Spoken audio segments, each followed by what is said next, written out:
Please start. Okay. Namaskar, good morning, and a very warm welcome to you all on our bi-weekly Ayurvedic speaker series, which we started last year. And it's good to be with you all after a break of almost 2.5 months. And today we are starting our 18th session.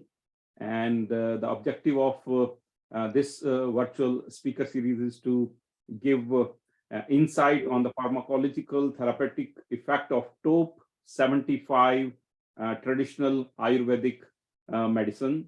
And we have completed our 17th session, and today is the 18th session.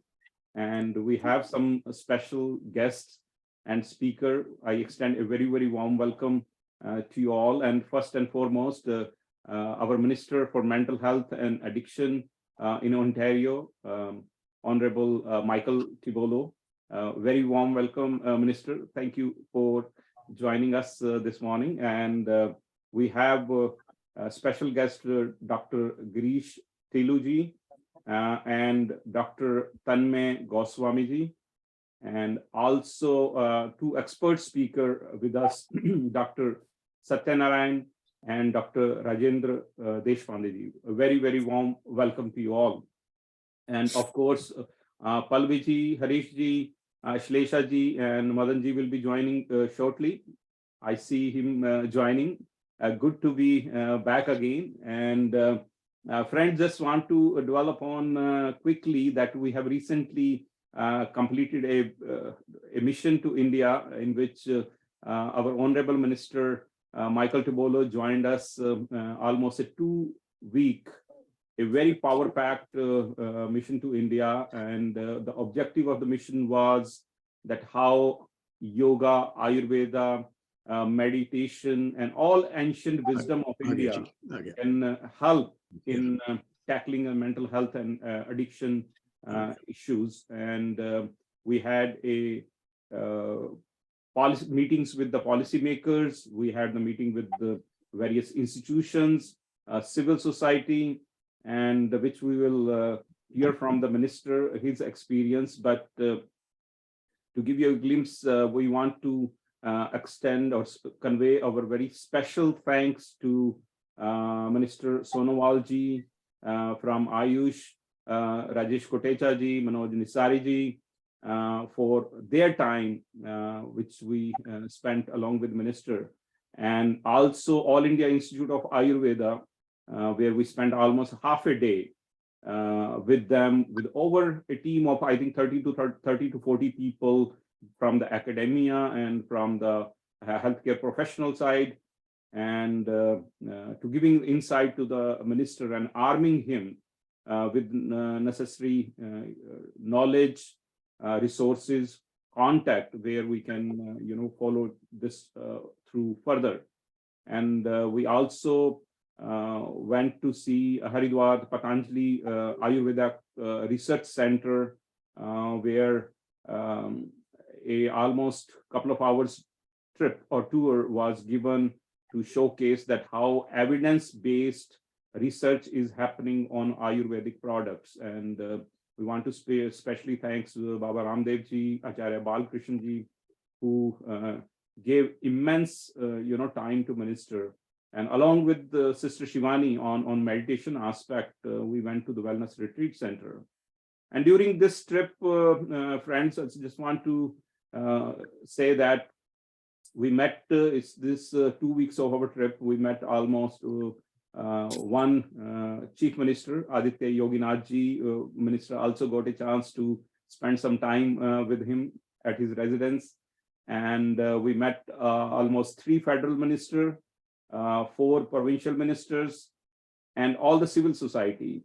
And, showcasing India in its true sense, the hospitality of India, the people, warmth of India, and connection building, which the minister experienced.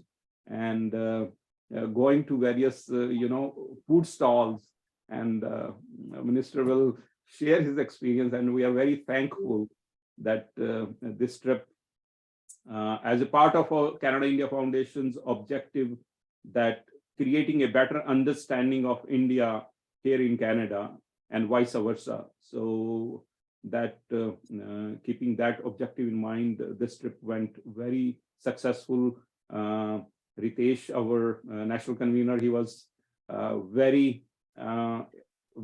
active in organizing, on ground logistics support and overall being part of. We had almost 10 people who were throughout this journey, but initially when we started from the Indore at the Pravasi Bharatiya Divas, we were roughly 20 to 25 members delegation.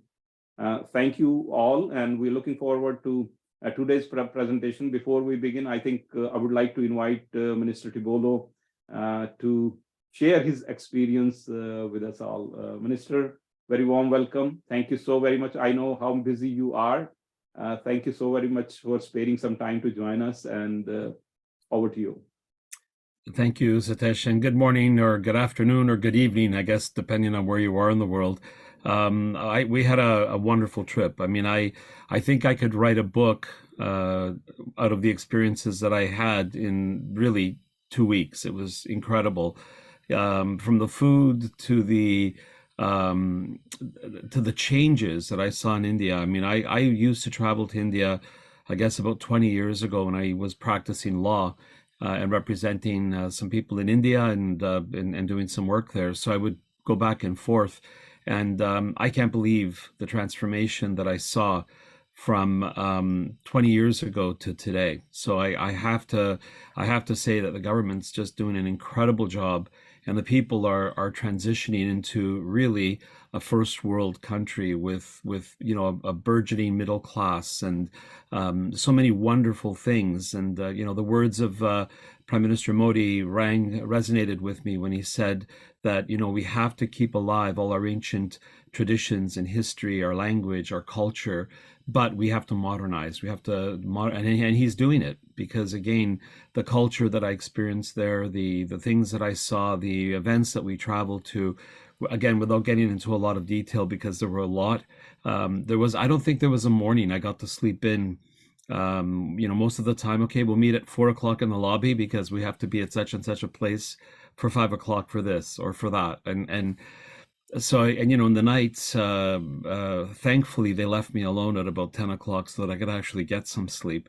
But the most important thing for me, aside from seeing the economic change and the transformation that's happening there, is the whole thing surrounding Ayurvedic medicine, meditation, and yoga. One of the things that I know in the field of mental health and addictions is that pharmacological solutions to the problems that people have are short-lived, because what happens is that using medication, in many cases, people build tolerance, and those tolerance require constantly having to change medications.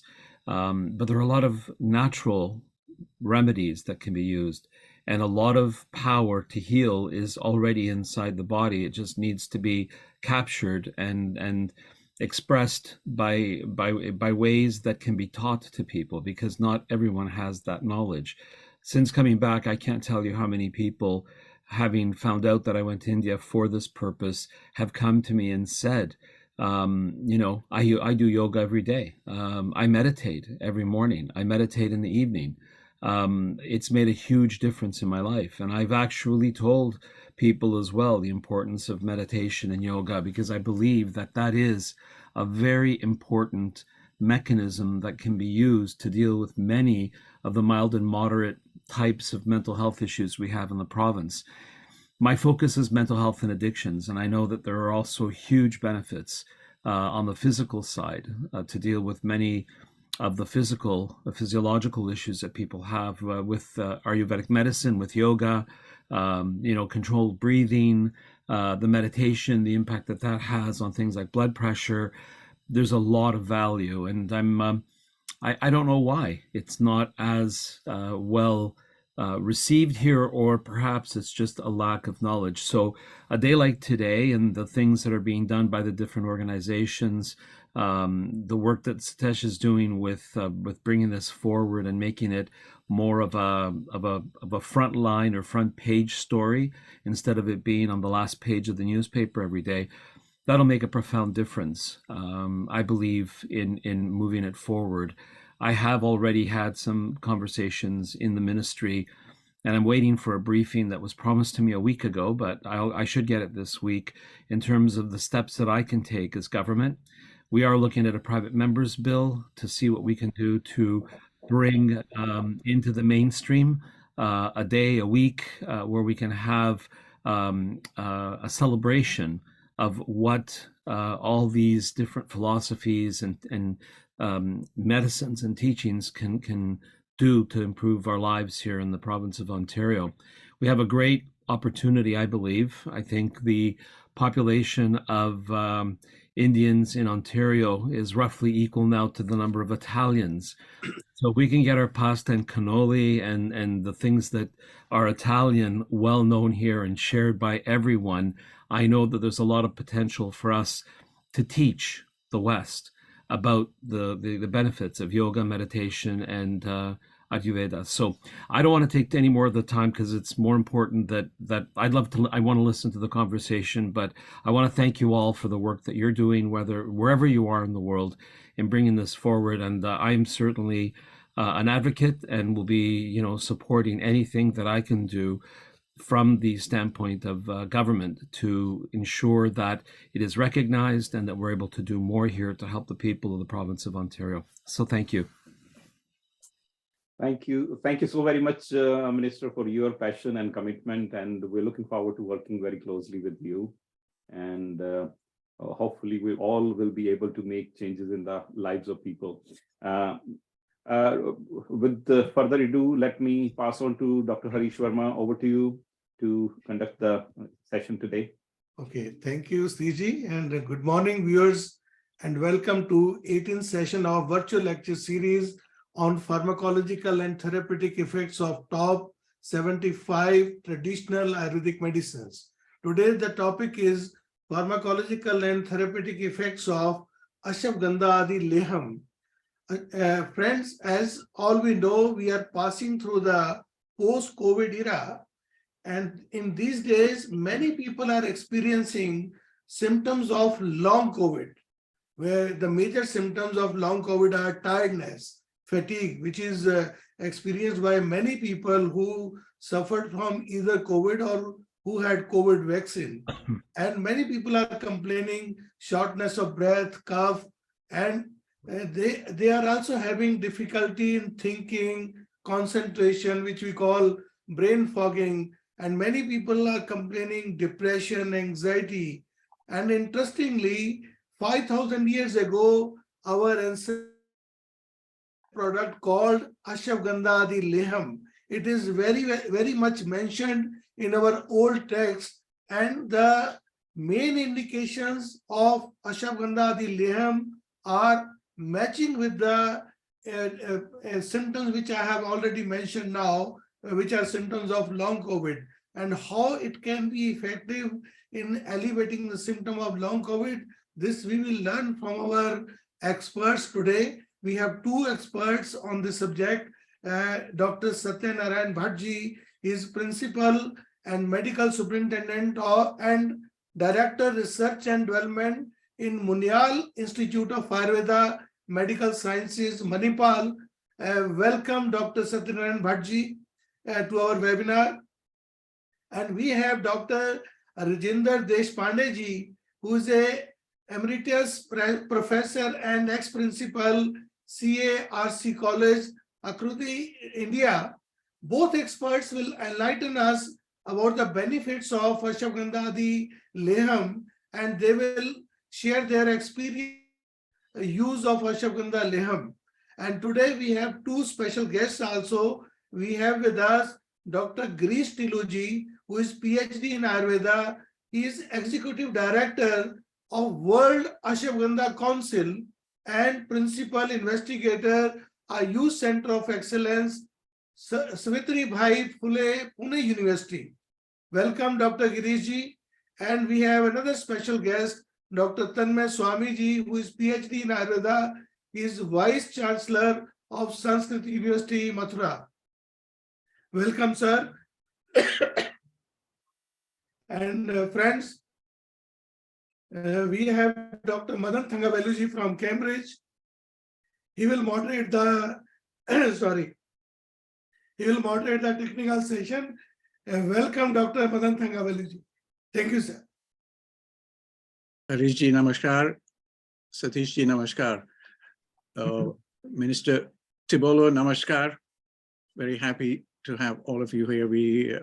Mr. Tibolo, we were very excited to see a short video soon after you came back. This was around the 25th of January, where you were along with Minister Sylvia Jones and the CEO of Ontario Shores Centre for Mental Health. And we enjoyed that short video. Please stay with us as we go through this program. As Harishji mentioned, we are looking at long COVID. A very recent publication lists the complexity of this problem, long COVID, and we haven't even started to touch the early aspects of this. UK has shown great leadership. We have over 70 clinics in the National Health Service, still not quite at ease with how to manage this condition. A recent Lancet paper titled Characterizing Long COVID in an International Cohort, 7 months of symptoms and their impact. They estimate a prevalence of 203 symptoms in 10 organ systems, and they traced 66 different symptoms over 7 months. And this is a problem the world over. The complexity of this is still not being appreciated by organizations around the world. The national, America runs now something called the Recover, Researching COVID to Enhance Recovery, a large program that is available on the web. Now, we are very fortunate to have here with us Girish Thiluji, who is joining us from Pune. Girishji, namaskar. Girishji edits the Journal for Ayurveda Integrative Medicine and is based in Pune. And this is an area that Girishji is interested in. Of course, they're also looking at areas like cancer, where there's a special issue that is coming up soon, along with the team at the National Institute of Health, the National Cancer Institute, their group on complementary medicine. And there are many areas where the interactions that are going on with Canada are going to be very important. So we were keen to hear about Ashwagandha and the World Consortium that you have set up, the global, which you are chairing. We would love to hear a little more about this. Ashwagandha, as you know, Withania somnifera, is appreciated for thousands of years. It contains within it a fantastic collection of chemicals. Many of them look similar to steroids. And perhaps Girishji will tell us a little more about the World Council that's been set up. You may be aware that there is already a trial going on in the UK for long COVID and Ashwagandha. Perhaps you can enlighten us, Girishji. Welcome to the forum. Thank you.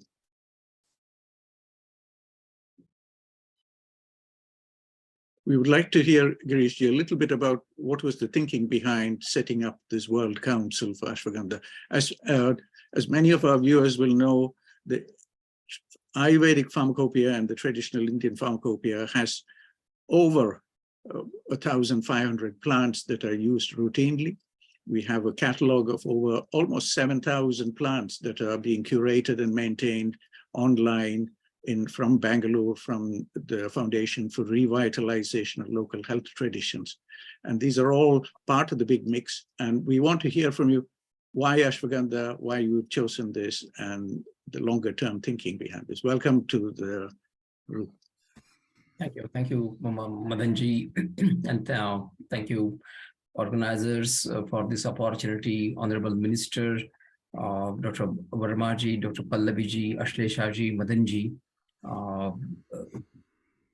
and Tanmayji, Satishji, and Satyanarayanji. Thank you very much for this opportunity, and I'm going to share quick views on Ashwagandha research and potential through these four important components. What is the context? What is the status of Ashwagandha research? What are the potential and opportunities? What are recent initiatives of Ashwagandha-based R&D, with several initiatives taken by Ministry of Ayush, Government of India, Journal of Ayurveda and Integrative Medicine, and as Madanji just now informed about World Ashwagandha Council. Let us have a constant context, and in that context, we are going to read the text. Friends, we have recently learned hard lessons from COVID-19 pandemic that changed our perceptions towards health. We realized by paying a very high price about health, the importance of primary health care. We also realized that Ayush therapeutics concepts is not only something about drug, but it is all about strengthening our health processes. Drug doesn't mean every time anti something, anti-diabetic, anti-arthritis, anti-hypertensive. Drug or therapeutics is all about pro health, and that important lesson we learned in very recently. This pandemic has also expanded boundaries of Ayurvedic practice, Ayurvedic research, and our thinking about Ayurveda.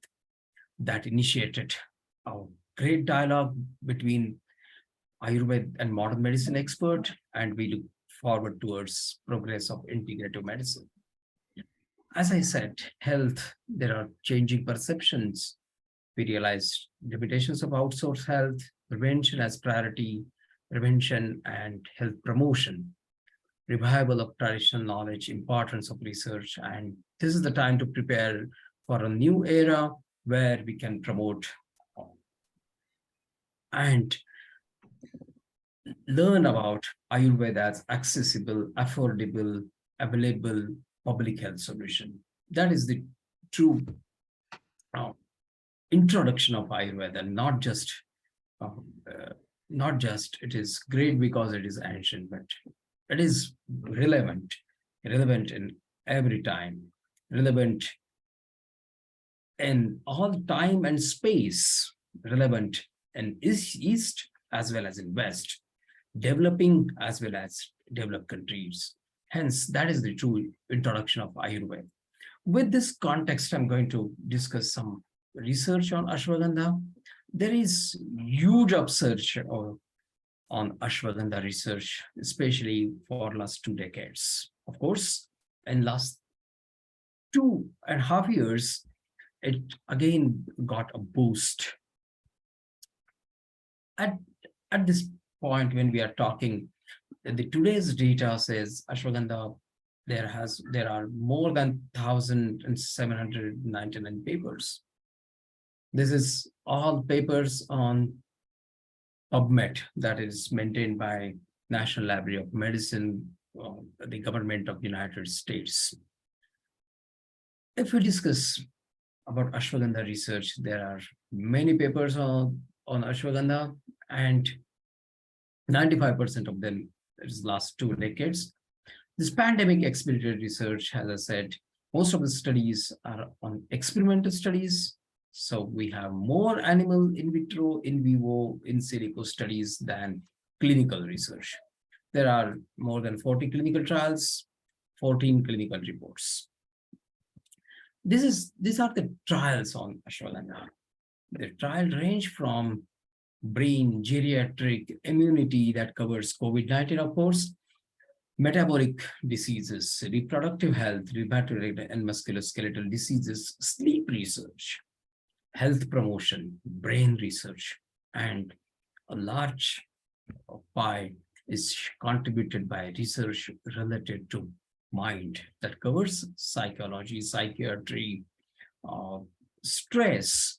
And this is very important, a comprehensive view of Ashwagandha research as Ayurvedic classics describe various gunakarma or properties and attributes of Ashwagandha.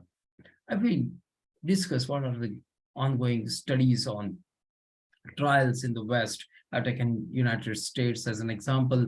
There are various indications ranging from skin, vascular diseases, cancer, metabolic syndrome, oral diseases, rheumatic and musculoskeletal diseases, psychiatry, psychology, health promotion. These are various components, various dimensions of research ongoing in Ashwagandha. There are a lot many potentials and opportunities if we discuss this Ayurvedic trials and case reports. Maybe this is the time series plot of Ayurvedic trials from last many years, more than 6 decades, from 1966 to 2022. Of course, we can see, Madanji, this is very interesting data. We have more case reports than clinical trials, but the number is still small, but our clinicians are also contributing to data, but we expect many more things. If we discuss the case reports contributed on Ashwagandha, there are only 14 case reports, and case reports with beneficial effects. There are only 4. Clinicians should write case reports, and case reports are important because they share a lot of learning of clinicians. They may generate hypotheses for future clinical studies. We can understand many concepts, how concepts they are being practiced bedside. Avastha specific chikitsa or customized medicine. It guides individualization and personalization of treatment in clinical practice, case-based learning, and most important is no funds or very minimal funds. We can do clinical research in real life, ongoing clinical practice, but that also needs to have very good system of documentation and a good culture of documentation and research. This is the message from Ashwagandha research, which we reviewed so far. It has a huge potential. Well-designed trials, big trials, trials with multicentric trials where many institutes, they contribute and they are on board. Trials with good collaborations from Ayurvedic colleges, Ayurvedic institutions, and mainstream science, basic science, modern medical institutions, they are needed. For example, there is a trial on Ashwagandha on long COVID that started in United Kingdom, and we look forward to many such trials that we can initiate from the collaboration of Indian and Canadian institutions. I urge Honorable Minister that to guide us further how we can move on this path. Trials for health indications, as it is not just against some disease, but how we can strengthen health in general. Collaborations, they are important. Case reports and case series, we can take ahead and explore knowledge from Samhitas. Girishji, I'm going to stop you here because we are a little tight on time, but I want to press that one question I started off with, which is inform us a little more about the motivation for the council, very briefly about the Ashwagandha World Council and what you see as a vision for international collaboration. We would love to hear a little more about that, please. Partly because we are short of time, we will have you back for a longer session at some point. Thank you. Thank you very much. So this is ongoing study. I'm not going to discuss this, but this is World Ashwagandha Council, and that aims at global recognition through scientific data. And it is a multi-stakeholder global platform that focuses on Ashwagandha and Ayurveda attain that the botanicals of potential, the potential properties, and it focuses on creation of pool of knowledge, expertise, resource sharing, awareness, and we want to propagate, promote collaborative research, capacity building, and outreach from all stakeholders involved in Ashwagandha research, practice, and even in cultivation, for example, that ranges from researchers to farmers. This is going to be a global platform, and we welcome you to this platform to contribute, to guide, and suggest. With this, thank you very much. This is a testimonial by a patient published in Indian Medical Gazette that says that research on ashwagandha is needed. Thank you very much for this opportunity. Giriji, thank you very much. Sorry to rush you through because we have limited to a 90-minute time window, and we have a lot of excellent contributions coming from our senior colleagues here. But we would like the Canadian College of Ayurveda Yoga, the Canada-India Foundation, and the Council General of India in Toronto. We would like to have you back to take us in a slightly more elaborate discussion on this matter. As I said, we have over 6,000 plants that are known to be used in the traditional Indian pharmacopoeia.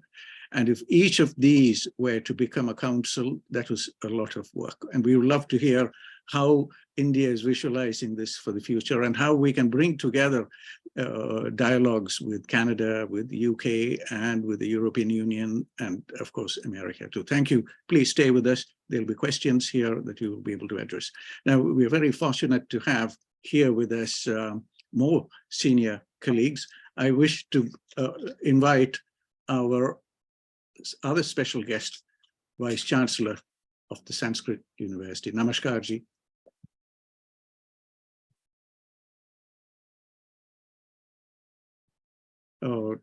Pallavi ji, do we have? Tanmay Goswami, Professor? Yes, please. So he had joined. I mean, we should just check. If Tanmay ji is... Professor Tanmay ji? I think he got disconnected. Disconnected. If Tanmay ji is not here, please let us go on to our next expert. We'll move on to our expert speaker. We'll wait for Tanmay ji to join us. Hopefully he will join us at some point. We want to welcome Dr. Satyanarayana from Manipal. Satyanarayana ji, namaskar. Thank you so much for being with us today. Now, we look forward to learning from you. The structure here over the 90 minutes is just as a taster to tell people what we have, to show the community what is known in the Indian systems, how long they've been used. And our structure was to have somebody from Vaishyajikalpana and Cachexia, the understanding of the plants and the formulations and how it is used. And we know that ashwagandha is used in so many different ways. There's so many different formulations, and they all have different therapeutic indications. We look forward to learning from you over your short presentation. Thank you, sir. Thank you, sir. Avirbhuva kalasham dadharnavadyah piyusha purnamamratva krite suranam rubjala jirna janata janita prashamso dhanvantari sa bhagavan bhavkaya puyat. Let us pray Lord Dhanvantari to bestow us with the best of health. Thank you very much, Honorable Minister, respected panelists, Dr. Madan, especially Dr. Harish Verma, for inviting me and giving me this opportunity to interact with this august audience. I am honored to be in this platform today. As I have been informed, the topic of interest today is the pharmacoclinical aspect of Ashwagandhadi Lehyam. I am sure that Dr. Rajendra Deshpande will be speaking on the efficacy aspect of Ashwagandhadi Lehyam. So let me limit myself to only the pharmaceutical, maybe a small part of analytical aspect related with Ashwagandhadi Lehyam today in the stipulated time given to me.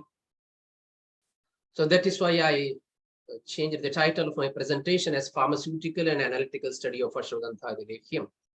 Let me thank Dr. Girish Tilluji for very important presentation that he had started on various publications related with Ashwagandha. Being practitioners of Ayurveda, so most of those who have joined today know very well that Ashwagandhadi Lehyam is one of very popular formulations used in clinical practice. I'm sure that you have selected the 75 topmost formulations that are used in clinical practice across globe in Ayurveda, and one among them is Ashwagandhadi.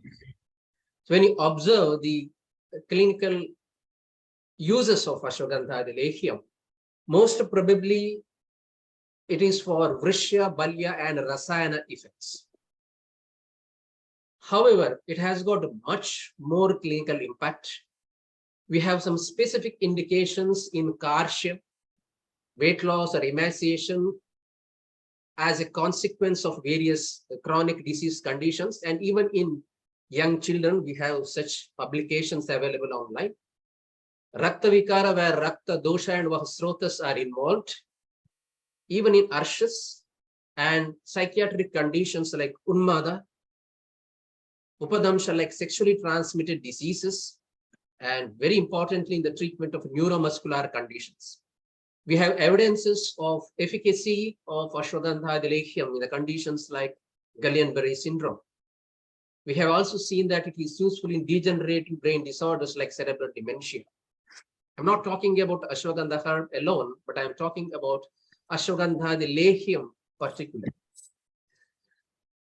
So it improves physical strength, vitality, vigor, stamina, physical endurance capacity, and it is useful in geriatric conditions, oligospermia, impotence. And apart from that, it has got specific disease indications like arthritis.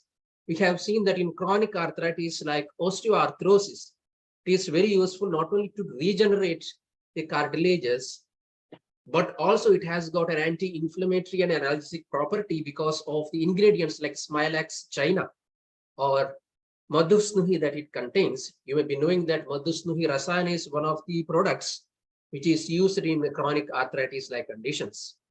It is found to be very useful in fibromyalgia, anxiety neurosis, stress disorders, and sleep disturbances. With this quick slides, let me directly go into the pharmaceutical aspect of this formulation. If at all I have to speak on the pharmaceutical aspect of Ashwagandhadi Lehyam, it is important for us to understand the existing references that are being used by pharmaceutical companies.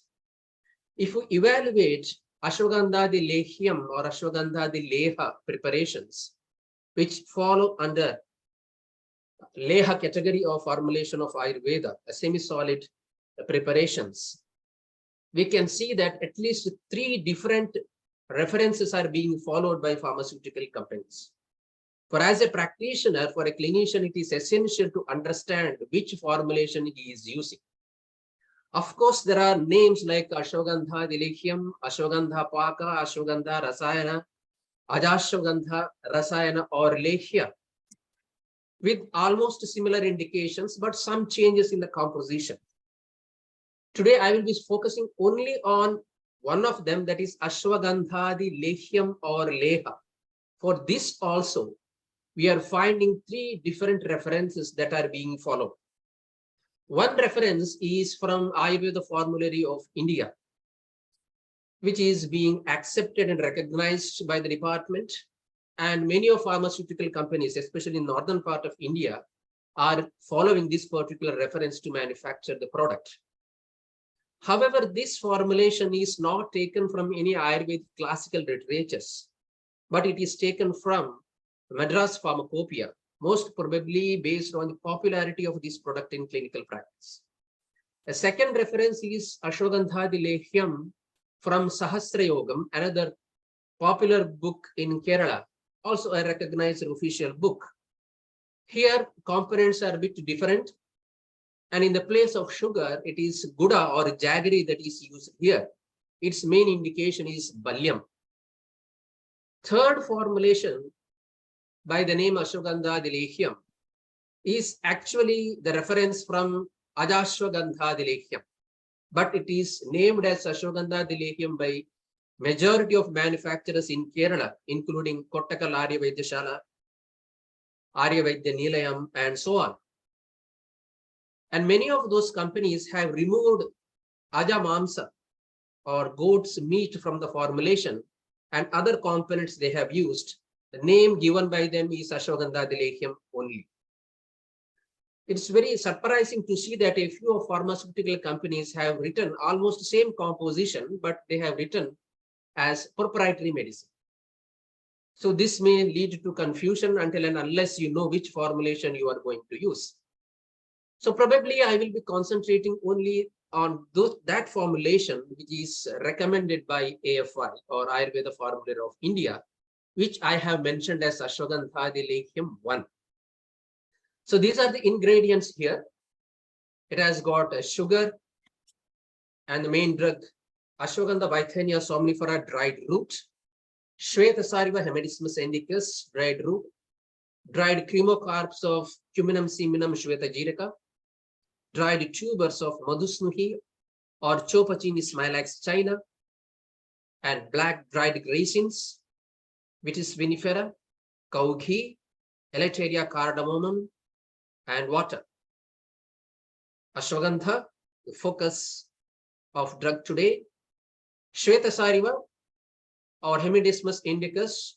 Many of pharmaceutical companies are substituting this with Krishna Sariva, Echinococcosis frutescens, because the roots are a bit stout and heavy commercially, which is more viable, but we will have to use the Shveta Sariva only here. Madhusnuhi or Smilax, China, you can see the tubers here. This is Jeeraka or Cuminum, cyminum, Draksha, Ela, Ghrita, Sharkara, Jala, and Madhu. So let me talk about the standard method of preparation.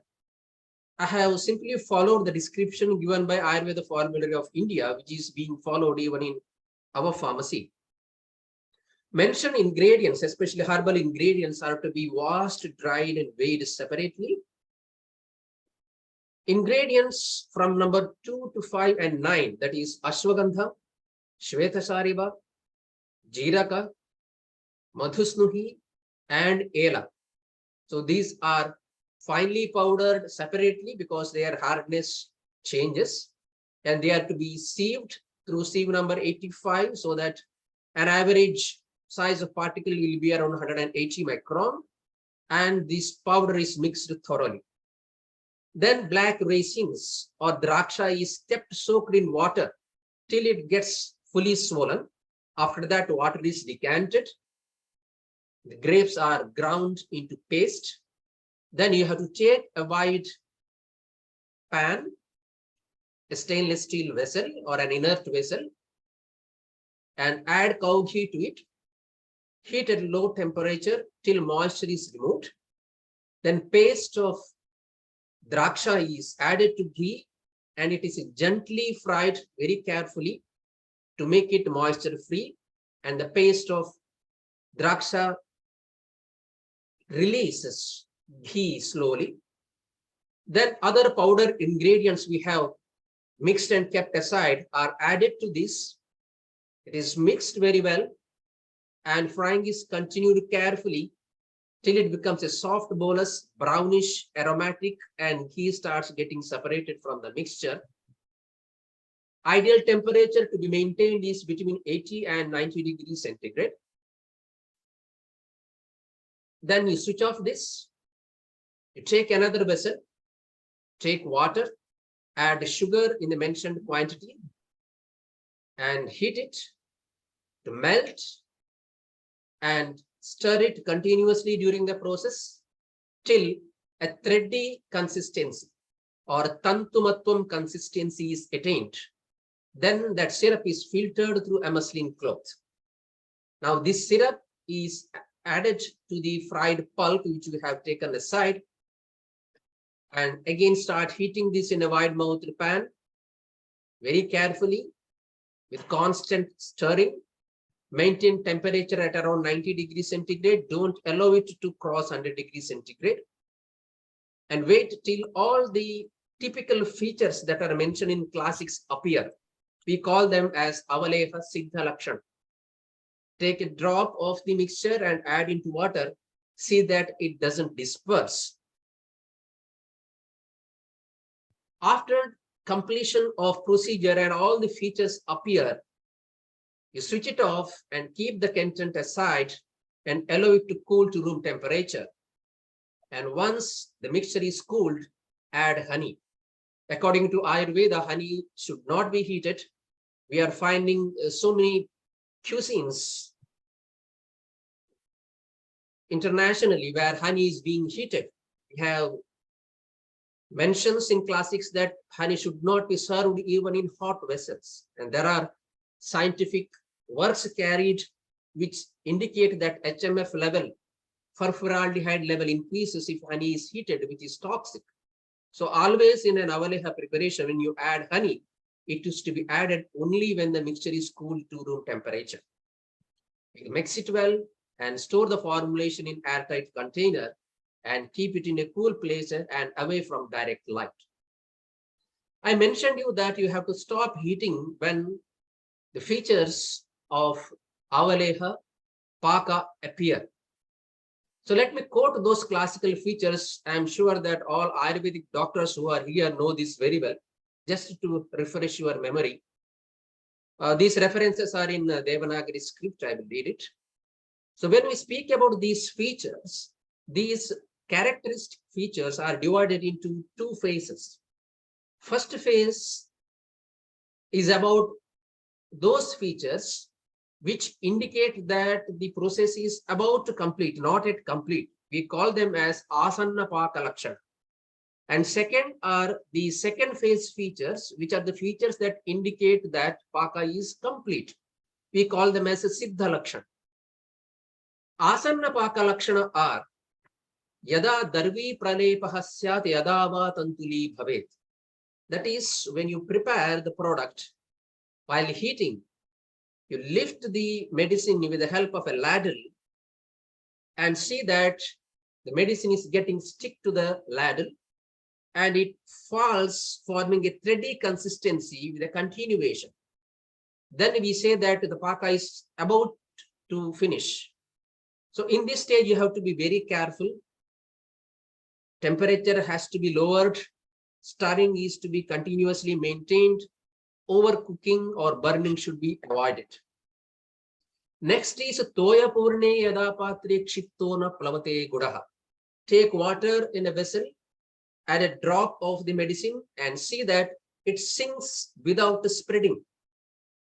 That is kshiptastu nishchalastishthet, patitastu nashiryate. While putting it back, it doesn't break, and when it is put in water, doesn't spread, it falls as it is and settles down as a bolus. So these are all the features which I have just mentioned you. In Sharngadhar Samhita, an important text for us in Vaishajya Kalpana, these features are mentioned like this. Once avaleha paka is completed, supakve, he says, tantumatvam, it becomes thready in consistency. Avaleha apsumajjati, it sinks in water. Kharatvam, it may become a bit harder. Sthiratvam, it doesn't spread. Pidite mudra, when you press in with finger, it gets depressed. Gandhavarna rasodbhavaha, acceptable taste, odor, and color and consistency appear. Let me slightly elaborate these. When you use the term tantumatvam, it means darvya sancharanena tantu sayuktam iva drishyate. So when you move with the ladle and lift it, it will be thready. Mrudyamano anguligrahi bhavati ityartha. When you take between thumb and forefinger and separate, there will be threads bridging these fingers. Apsumajjati iti paniya madhye yada kshiptaha tada nimagno bhavati. When you place a drop of the medicine in water, it sinks. Sthiratvam means nishchalatvam, doesn't spread. He says this is a dravarahita, means its moisture content has been reduced to a great extent, because of which you can preserve it for a longer period. We have a word here, pidite mudra. So many commentators have mentioned that fingerprint appears. So when you prepare avaleha, you will see that when you press it with finger, you will not find any fingerprints. Of course, if you take a drop of syrup and place it on a plate and rub and press with the finger, you may find a fingerprint. Here, mudra means a depression. Tasmin angulyadi pidite sati mudradiyen udbhavo bhavati mudra atra nimnata. It is understood that the consistency is such a way that when you press it, it gets depressed, which indicates a semi-solid consistency. And same thing is described in various commentaries. I'm not going for all those details now. I'm sure that it is very clear for you how asana and siddha lakshana are to be confirmed. So this looks very simple, but at the same time, these are very important features for us. Whatever may be the quality of input materials, if you are not following standard operative procedure properly while preparing the medicine, you cannot expect quality in final product. And we always say that once quality is assured, safety and efficacy are also automatically assured. In our classics, we find that avaleha can be preserved for 1 year. And in our conversation, Dr. Harish Vermaji has mentioned me that there are reports that pharmaceutical companies are using preservatives in avalehas, whether it is recommended or not. In many of avaleha preparations, if you prepare them properly with proper paka, with all hygienic methods, you do not have to add any preservatives. So avaleha naturally contains a significant amount of sugar, and this sugar acts as a natural preservative. It increases the shelf life of formulation. You do not have to add any artificial external additives. Whichever may be the permitted preservative, definitely it has got some health impact. When I mentioned the Paka Lakshana, I told you about Tantumatvam. Studies have shown that if it is a two-thread consistency, it indicates of a concentration of sugar of about 66.7%. And according to a study, so this gives high osmotic pressure, which prevents the growth of bacteria, fungi, and molds. Ghee and honey both act as natural preservatives here. There are a number of papers which are citing honey as a viscous barrier to bacteria and infection.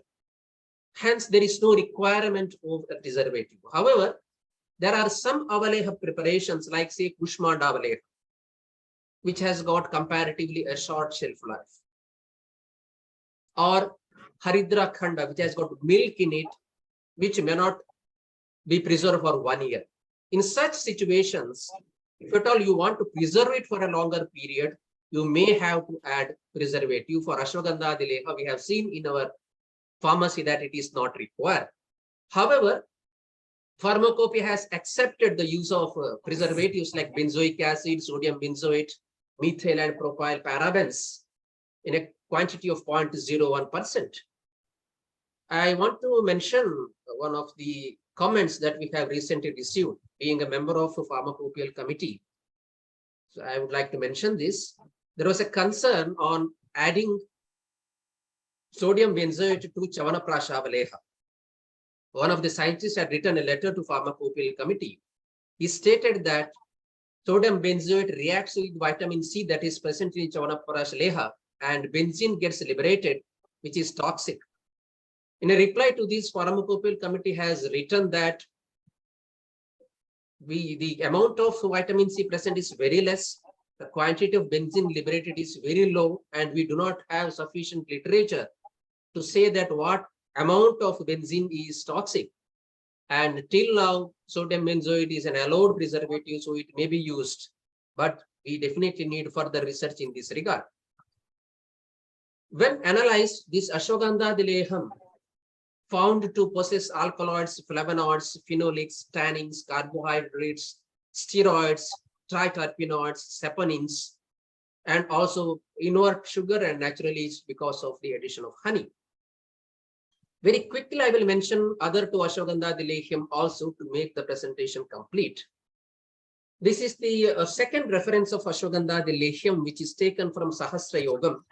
As I mentioned, this is a formulation which contains Guda or jaggery in the place of sugar. Ashwagandham, Tilam, Masham, Gudam, Magadhi Sarpisha. It contains Ashwagandha, sesame seeds, black gram, jaggery, Pippali, that is Piper longum, and ghee. Ardhamasa prayogena kunjarena samambalam. If you use this particular formulation for 6 months, person will attain a strength comparable with the strength of elephant. That is the claim. Then the third Ashwagandhadi Lehyam contains a number of ingredients like Ashwagandha, Sariva, Kapikachur, Mukhuna pruriens, Lavanga, Nagakeshara, then Salam Mishri, Shatapushpa, honey, sugar, ela, Yashtimodu or Glycyrrhiza glabra, Trivrit, Operculum atarpetum, Pippali, and so on. There are a number of ingredients mentioned here. Dose mentioned in AFI are 6 to 12 grams to be given with milk. In children of an age between 5 to 12 years, 5 gram OD or BD. Below 5 years, 1 to 2 gram OD. I think more details will be given by Dr. Rajendra on clinical application. So this is taken from AFI, originally quoted in the Pharmacopoeia of Hospital of Integrated Medicine, Madras. Important therapeutic uses, I will just skip now. Just a couple of slides on analytical study and standardization to make my presentation complete. In API part 2, volume 3, they have described the organoleptic characters of Ashwagandhadi Leyham as a blackish brown semi-solid paste, a spicy, pleasant odor and bitter astringent taste. To identify the product, TLC method is explained, where you have to extract 5 gram of avaleha in 75 ml of N-hexane under reflux on a water bath.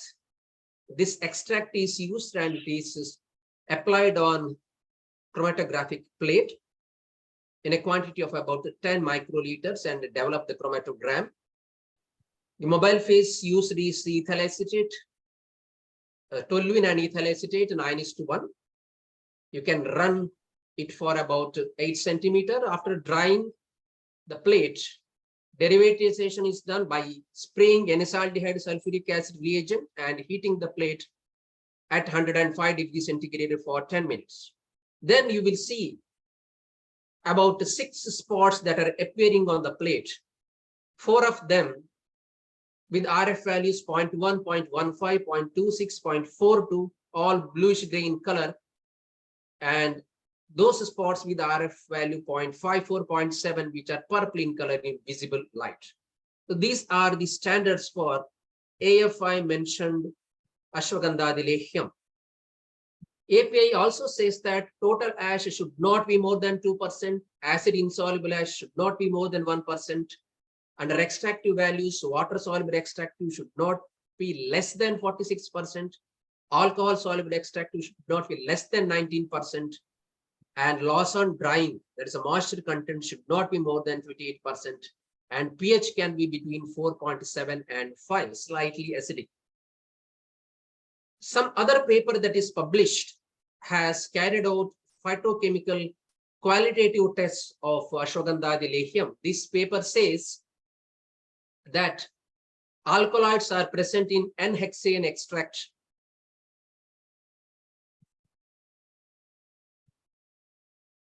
and methanol extract, chloroform extract. Flavonoids are present in ethyl acetate and methanol extract.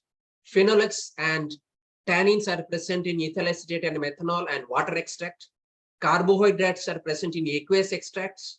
Steroids and triterpenoids are present in hexane, toluene, and chloroform extract. Saponins are present in water extract. Amino acids are present in methanol and water extract. Anthraquinone glycosides were absent. These are the nutritional profile of Ashwagandhadi Lehyam. It gives an energy value of about 389.14 kilocalories, that is 100 grams, a fat content of 6.7%, protein of 0.81%, crude fiber of 2.1%, and total sugar of 52.4%. They have also carried out heavy metal analysis, where concentration of mercury, lead, cadmium, and arsenic were studied.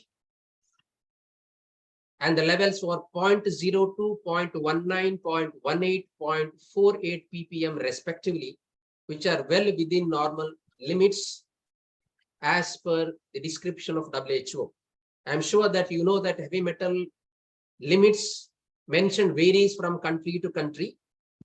So I have correlated this with the level of heavy metals as per WHO guidelines, as per CCRS guidelines, which has followed WHO only, and also the Canadian government guidelines. According to all these references, this falls within the limits.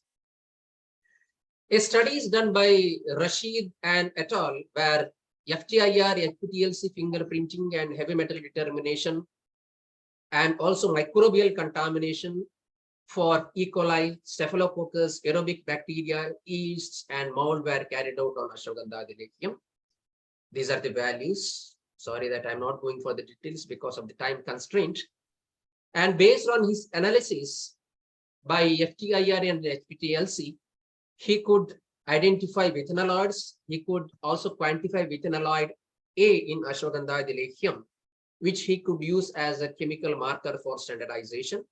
And he found that microorganisms like E. coli, Staphylococcus, yeast, and molds were absent in the product. He also evaluated its anti-epileptic activity. Also, he proved that it is comparable with the standard phenytoin. It has got good anti-inflammatory activity also. There are many pharmacological evidences in this regard. Kannan and others have published an article on the evaluation of aphrodisiac and spermatogenic potential of Ashwagandhadi Lehyam. They evaluated serum testosterone, serum cholesterol content, and also histological assessment of seminiferous tubules were done. Performing spermatozoa count from cord fluid was also analyzed. He evaluated the amount of testosterone content which is secreted by isolated Leydig cells, and it was an in vitro study. As the outcome of the study says, serum concentration of cholesterol and testosterone was increased by 2.29 and 0.9 folds respectively in treated animals. Sperm concentration got increased by 57.9 folds in treated animals when compared to the control. Testosterone level was also increased by 20.6 folds in Leydig cells. And all these findings very clearly mention that this particular product could act on Leydig cells, stimulating steroidogenesis and upregulation of testosterone synthesis. These are all marketed samples, which you can see here.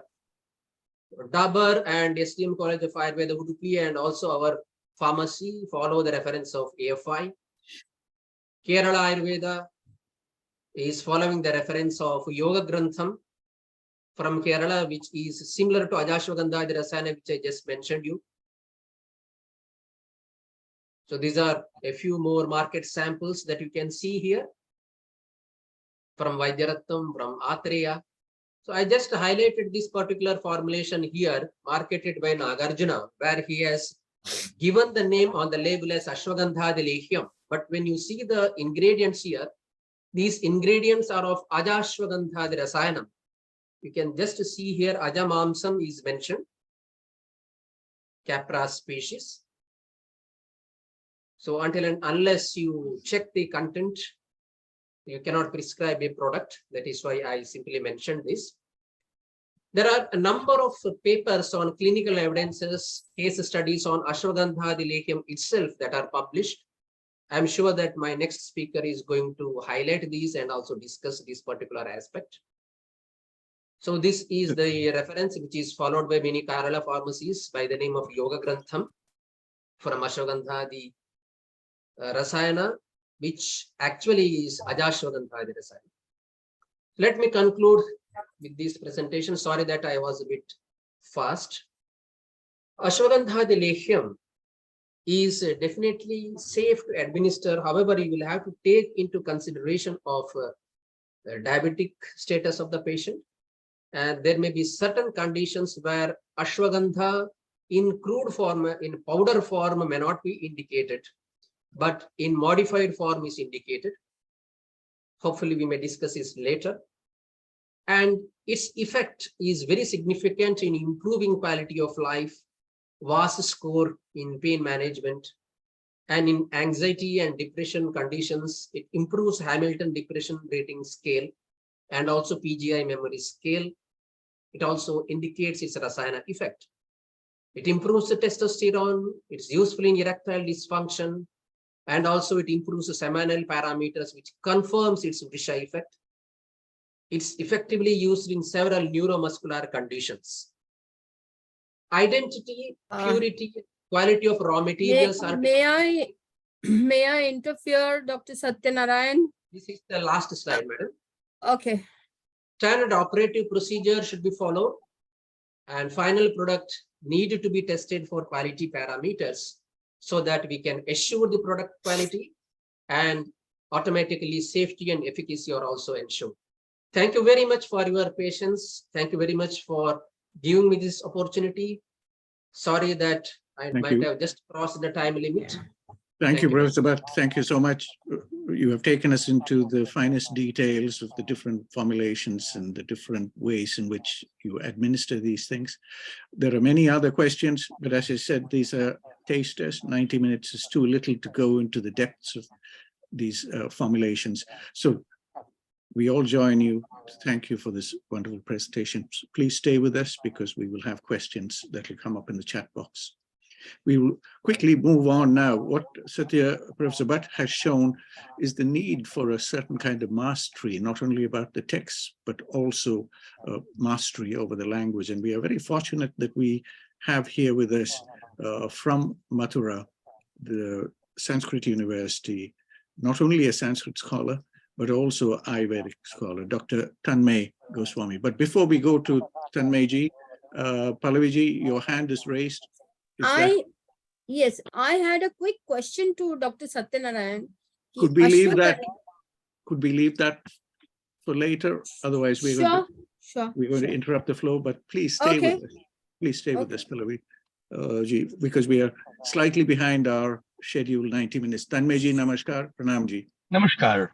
So thank you for We're very fortunate to have you with us. I know you're a busy man, moving through Mathura, presumably. Thank you for joining us today.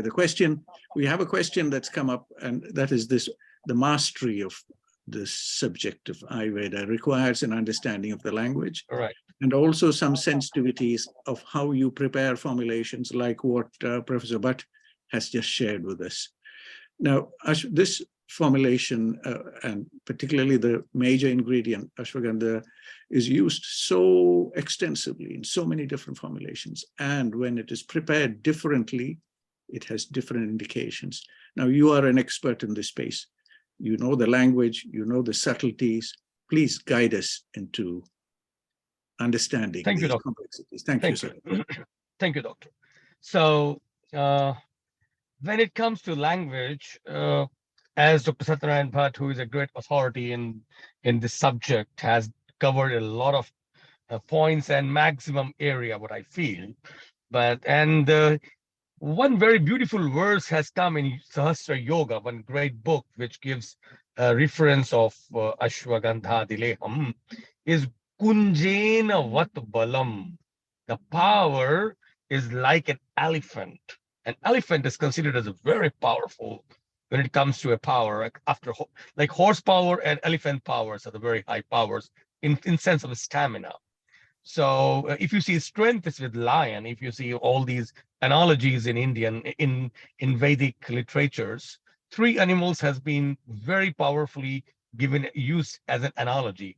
One, horsepower; second, kunja means elephant; and the lion. So lion is a very high level of strength, but not stamina. So here it's a very powerful thing. The stamina is a very higher thing, which these poetic Sanskrit language gives an idea. Now, very important thing which I want to bring here, that Ayurvedic clinical practice is tailored practice. This is more customized practice. This is not generalized. For example, if you see in conventional system of medicine, paracetamol is for everyone. Diclofenac sodium or any painkiller, I won't take any name. Okay, let's take vitamin also. It's for everyone, it is same, it's generalized. But when it comes to an Ayurvedic approach, it's very much customized and tailored as per your own body constitution and qualities. So if you have to judge if the person is body constitution, body's quality, I would say, okay, I won't go in constitution now. There's a Ushnavirya and there is a Shitavirya. So Ushnavirya means their body has a tendency of getting, it is a hot potency body and cold potency body. And if you want to understand that, as we all know, that some metabolic reaction which brings a lot of generation of heat in the body, they are by birth heat, hot potency body people. And Ashwagandha is considered as a Ushnavirya. So those who have a Vata problem, but the body is cold potency, in them Ashwagandha is one of the wonder drug. But if the body is Ushnavirya and there is a Vata problem, there are many other Vata relieving, strength giving herbs has to be selected in place rather than Ashwagandha. So it's very much important to judge the patient or the person, even if he's a healthy person, if he's having a Ushnavirya, the body is hot potency, the same Ashwagandha may not give that great results which it gives when the body is cold potency. So this is the very am I audible? Dr. Madan, you're muted. Dr. Madan. Dr. Madanji, Apologies. you're on mute. Tanmay, we are very fortunate to have you here with us, with Minister Tibolo, listening very carefully to what you are offering here. A question for you, just to open the dialogue on how the complexity that we in India understand, is it easy to take this understanding to a new land? Or will we go through a period where we have this bridge making between institutions like what we have, the university health networks in Canada, with the Sanskrit University, or with Munial, a very prestigious college in, or with Pune, the big university? I don't know how. It's a question that's an open question. I leave it here. Maybe you can tell us a little bit based, looking at it from the perspective of the complexity of the language. I can see Minister Tibolo is listening to this very carefully. Now, is it easy to do? Perhaps you could very. I believe that we are very open, and you know, every knowledge can be exchanged because it has no barriers with country or with cultures. The most important thing is this: a thing should be helpful for human society. So even if it's an Indian continent, or if it's a Canadian land, or Canadian community, or any world's community, all have the same, all want the same benefits.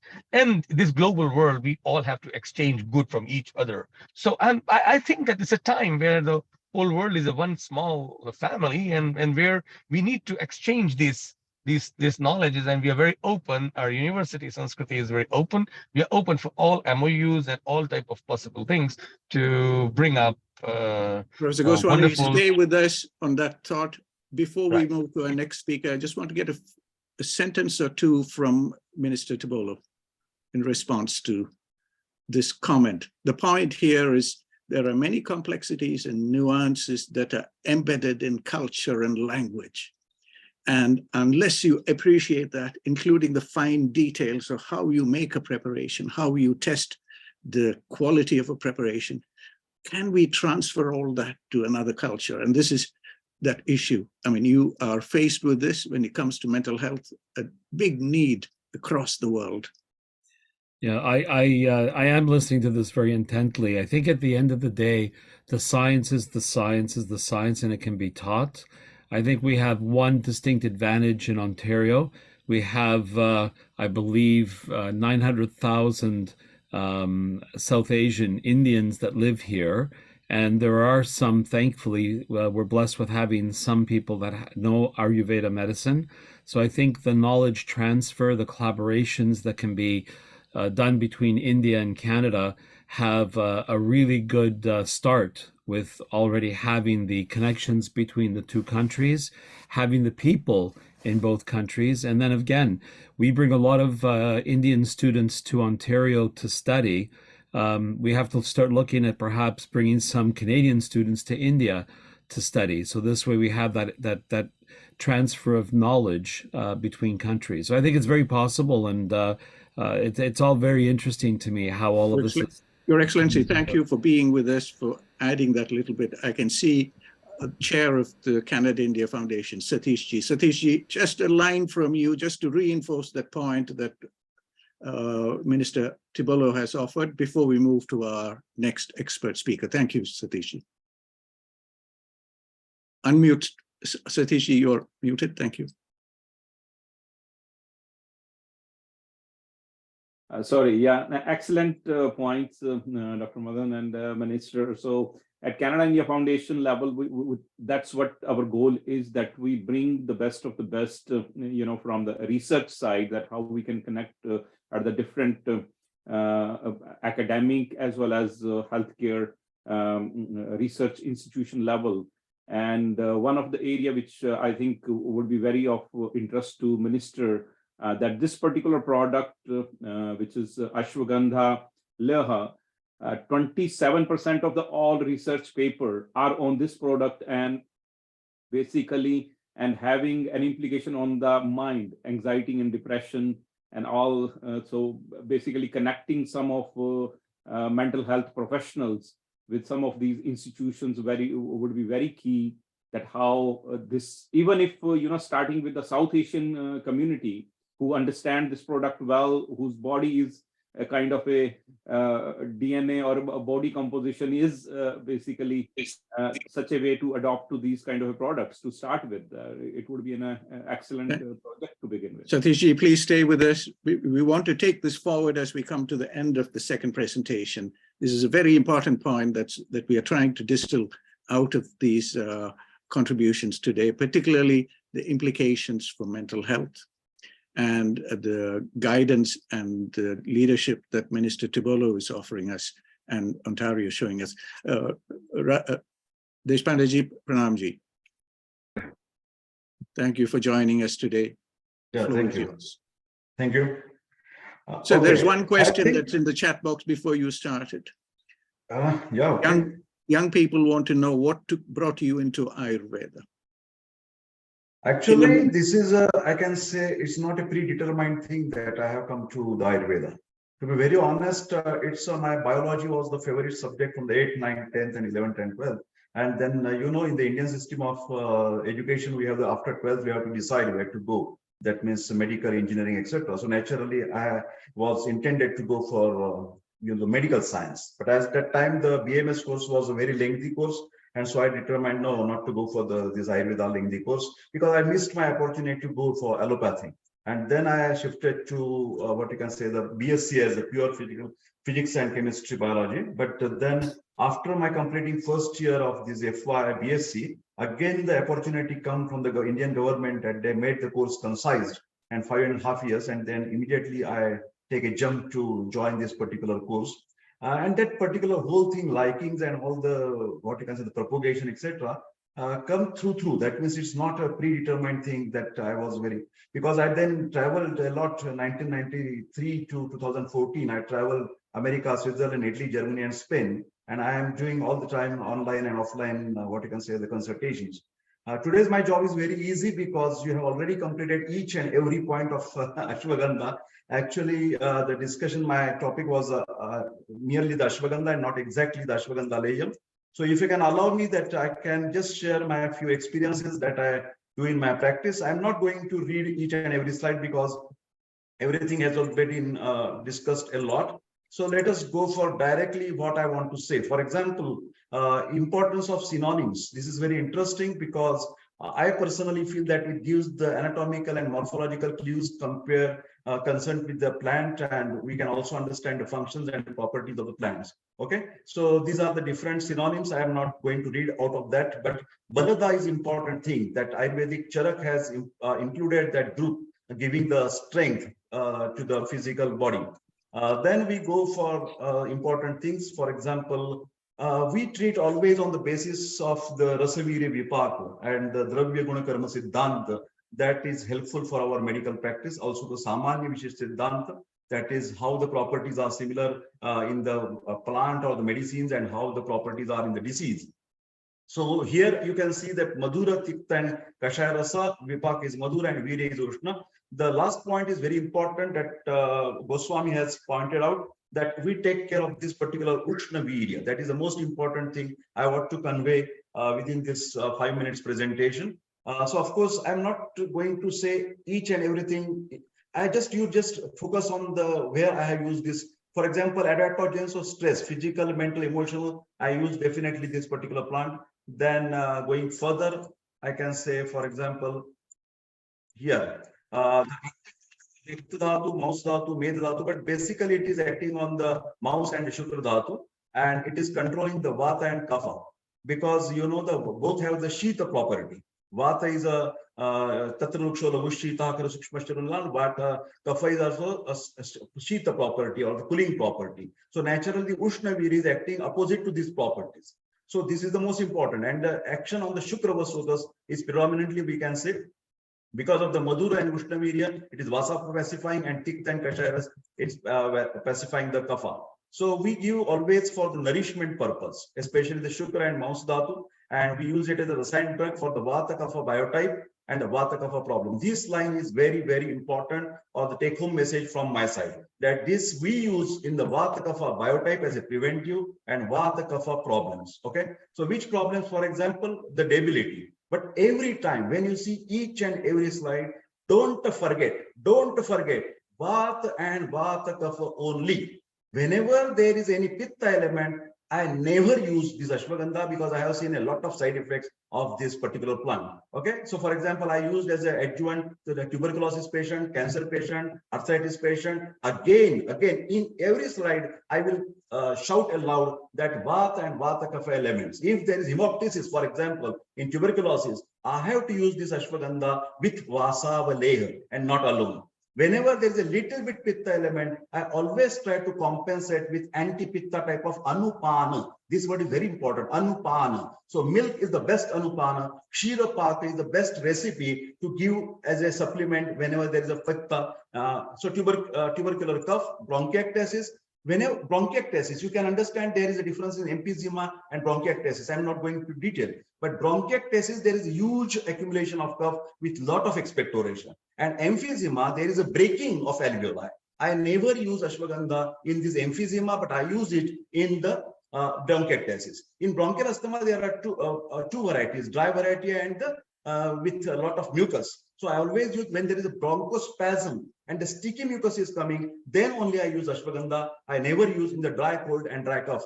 Sinusitis, vasomotor rhinitis, throughout the year, the patient is suffering from spring allergy. Fibrosis of lung is one of the important indication. Then I go to say you something about Shukra Dhatu, wound healing. Shukra Dhatu, for example, personally, this another take-home message. Shukra Dhatu should not be considered only as a ovum and spermatozoa meeting and getting fertilization, but we feel Shukra Dhatu is existing in each and every cell, because the reproduction is a cellular regeneration. So whenever we find cellular degeneration in Vata and Vata Kapha problems, I use this Ashwagandha. So naturally, wound healing is one of the indication. Leukorrhea patient is there. Then I use the spermatogenesis, because Ushnaviri, here you can see that vasodilatation and strengthening of these pelvic floor muscles or the bulbospongineous muscle, that gives the very good results in the erectile dysfunction. Okay. Here I want to make some difference. For example, there is a difference in Shatavari and Ashwagandha. These are three immunomodulator drugs that we use in our practice. Number one, Shatavari. Please note, Shatavari is for Vata and Vata Pitta Prakriti, Vata Pitta problems. Shatavari, number one. Number two, please note, Guduchi. Guduchi is for Pitta and Pitta Kapha problems. Pitta and Pitta Kapha Prakriti and Pitta and Pitta Kapha problem. And Ashwagandha is Vata and Vata Kapha Prakriti and Vata Kapha problems. So these three drugs have this totally separate indications for your practice. Okay, we use the Ashwagandha oil massage also. Then we use for the edema purpose, nephrotic syndromes, and then Balya Bruhan Rasayan, Dhatvagni Deepan. Then it is also the modern language, they say that antioxidant and cell, that we understand and use it in our practice. then we use this particular ashwagandha in a different formulations. Especially we use the tablets, we use the Avaleha. For example, this insomnia is one of the best conditions that we always use. Now, these last 3 slides are very, very important because I never use. Today, I want to say where I never use this ashwagandha, and I have seen a lot of side effects of this ashwagandha. Ushnavirya, Tikta, and Katuras, that makes a more degeneration in your body. So when there is Pitta dominant Prakriti, no ashwagandha. Pitta dominant diseases and condition, no ashwagandha. If ulcer, hyperacidity, peptic ulcer, bleeding dyscrasias, ITP, low platelet count, thalassemia, hemophilia, bleeding piles, hematuria, esophageal varices, ulcerative colitis, no ashwagandha. When there is excessive heat regeneration in the body, for example, hypothyroidism, menopause, hot flushes, sleeping late at night, severe constipation. Severe constipation also can make heat in the body. We should not forget it. Working near furnaces or moving in the hot atmosphere, alcohol, tobacco, narcotics, excessive tea and coffee, no ashwagandha. Caution in the hot summer. Pregnant woman, no ashwagandha. Lactating mother, no ashwagandha. Very high fever, no ashwagandha. Only ama, because many people say, fever, ama condition. Yes, then if the temperature is very little, below 99, 100, then you can use ashwagandha. But if it is more than 100 degrees Fahrenheit, never use ashwagandha alone. You have to modify it in a different way. High blood pressure, for example, pitta vata. Don't use this ashwagandha in a or the malignant hypertension because it can cause the subarachnoid hemorrhage. Of course, this is hypothetical. I have never seen this type of patient. But burning micturition, no ashwagandha. Skin diseases with burning. Ayurvedic terms, Rakta, Pitta, and Vata, Rakta. I have never used this ashwagandha. So ashwagandha many times used with other Ayurvedic medicines also. Ashwagandha is all used as a food supplement, as a nutraceutical. Rarely I use ashwagandha as a alone. Anupan is always warm water for Vata and Kapha, honey for Kapha, Shirapak for the Vata diseases. So I use ashwagandha capsule, I use the ashwagandha aristam, I use ashwagandha Lehyam, I use ashwagandha churna, and Vala Ashwagandhadi Lehyam. Thank you very much for giving the nice opportunity. I hope I have concluded before 10 o'clock. Thank you, Ji. Thank you so much for putting the fire into our Deshpande Ji. Thank you very much. For all of our viewers online, I would recommend they consult the websites of these educational institutions. Munial College has a long tradition of working with Ayurveda stalwarts. So does the college that Deshpande Ji is connected with. And in response to the comment made by Minister Tibolo about how India has changed, the institution in Mathura is an example. Sorry, Dr. Madan.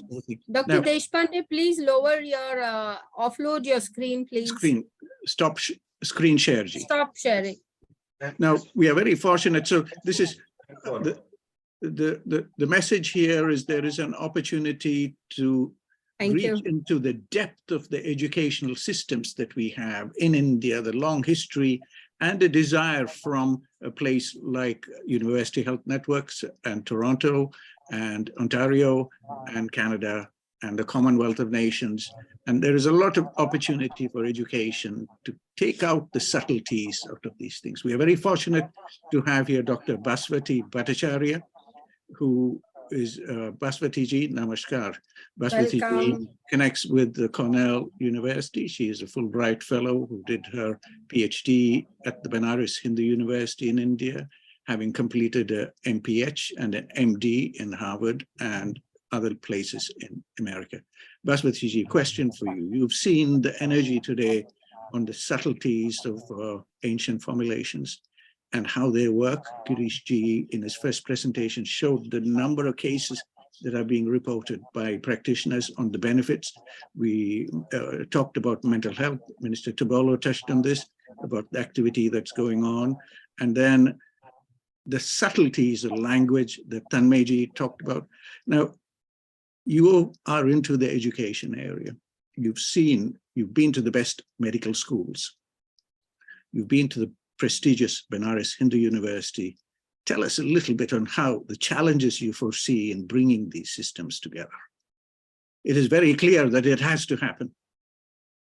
Yes, thank you.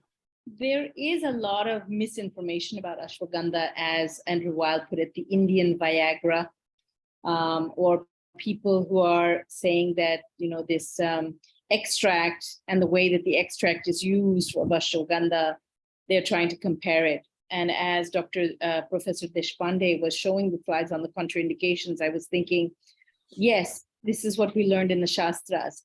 But when we go to the nutraceutical side and they're just using ashwagandha extract, which doesn't have any Shastras supporting, just the extract, like we know that when you take a biomarker away from the entire compound, it has a completely different profile. So can we say that the Rasa Panchaka, which is for ashwagandha root, is going to apply to the extract and the different formulations that are being made by a whole bunch of nutraceutical companies that are not attached with traditional uses of ashwagandha? We don't yet know. So on one side, we have to consider that the extract is going to be doing different things.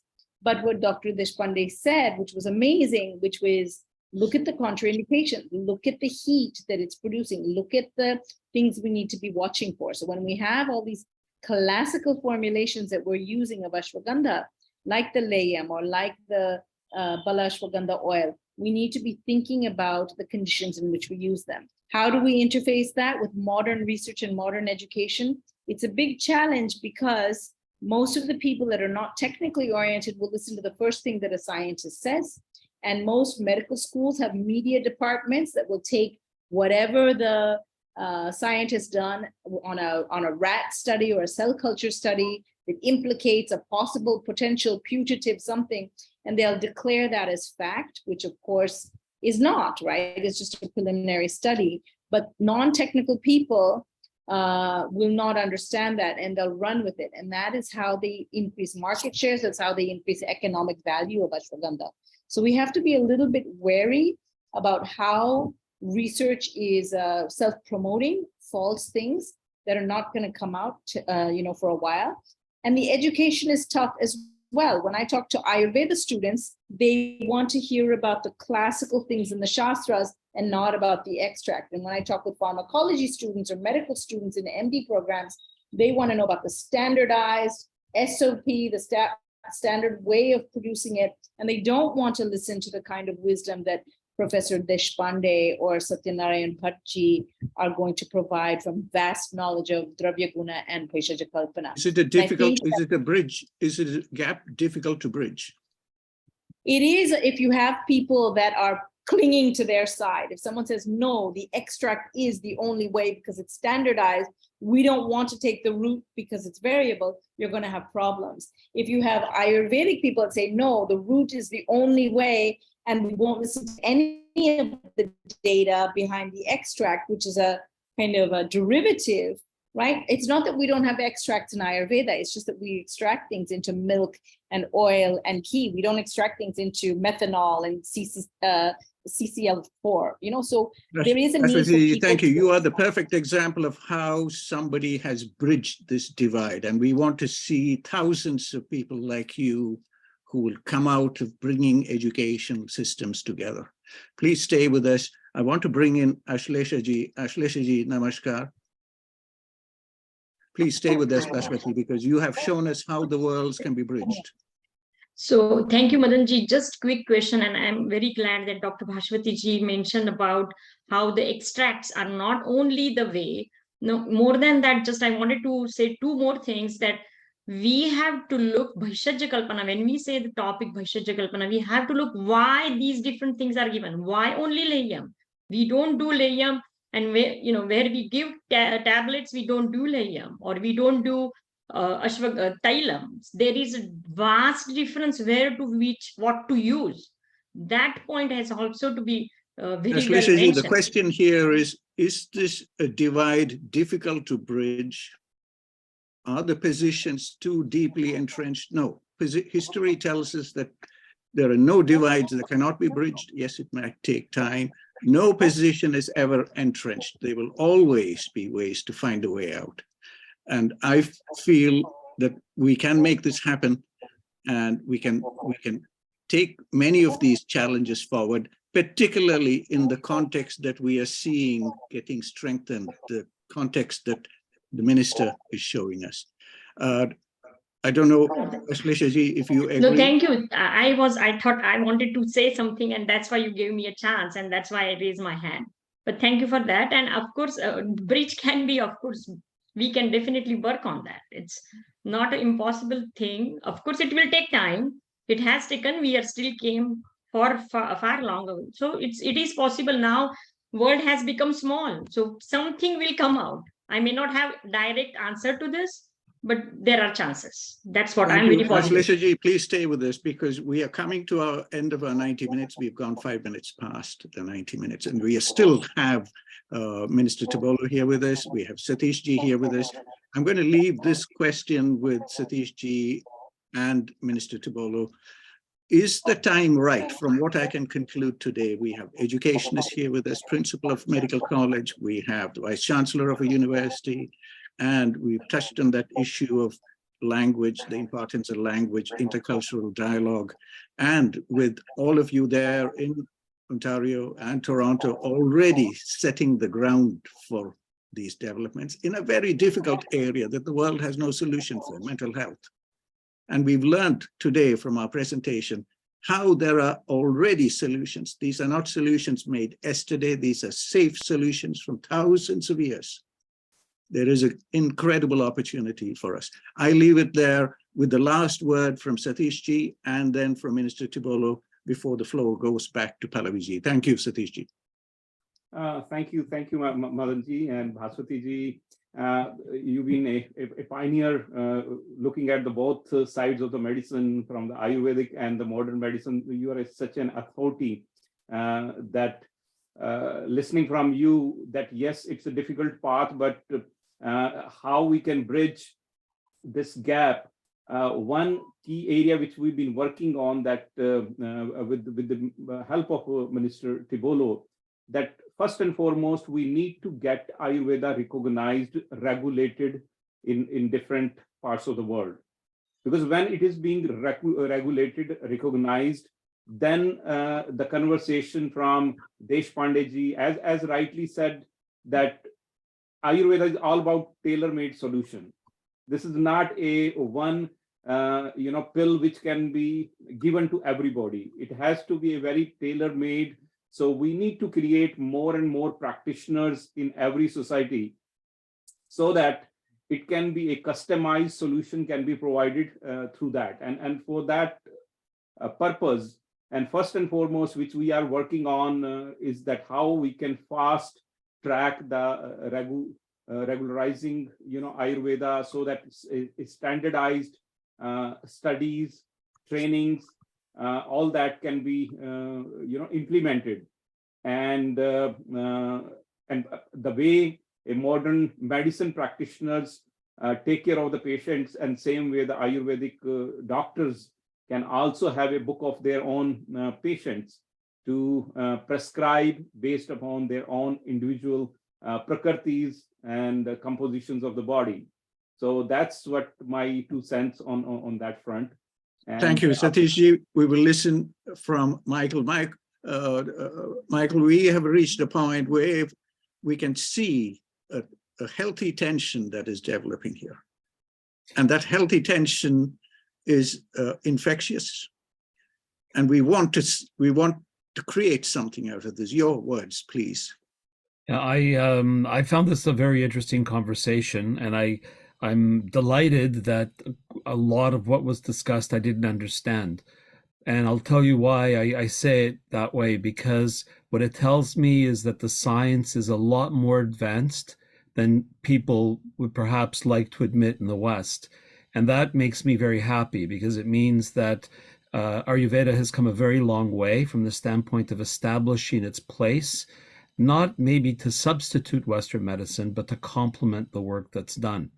You asked the question whether the time is now. The time is now. And I'll tell you, if we learned anything from COVID-19, it's that innovation and looking at problems from outside the 4 corners of a page is the way that we have to go. We've revolutionized with with technology, virtual courts, virtual medicine, virtual supports in mental health. This is the opportunity when the medical system in the West has been overwhelmed because of COVID-19, and it's provided an opportunity for people that perhaps would have had a much more closed mind to something like this, having to open their minds just because we don't have the HHR and we just don't have the capacity to try to stay with one path. And so it's a perfect opportunity for this presentation and the work to continue as to how those collaborations between East and West can take place. So the time is now, and I'm really excited to be part of this dialogue and hopefully more conversations and collaborations that will bring it into Ontario and hopefully throughout Canada. Thank you, Michael. Thank you so much. The responsibility is on all of you in Toronto. We're looking forward to leadership from Toronto and Ontario and Canada, taking the message out to the Commonwealth and nations. UK is prepared for it. Thank you, Pallaviji. Thank you very much. Madan, when I raise my hand, I want to ask something, and Okay, this is there it is. The floor is yours. All yours. I just short question to Dr. Satyanarayan. When we choose the herb, basically Ashwagandha, that is Withania somnifera, is grown in the western and the southern part and the middle of India and on the northern plains, Himalayas. So which part of quality would be good according to you? As per the studies conducted, you may be knowing that Ashwagandha grown in a place known as Naguri, that is somewhere near in Madhya Pradesh, which they have found that it is Withania Ashwagandha variety. So that is considered to be the best. So that is based on the clinical implication also, not only based on the marker concentration of phenolides.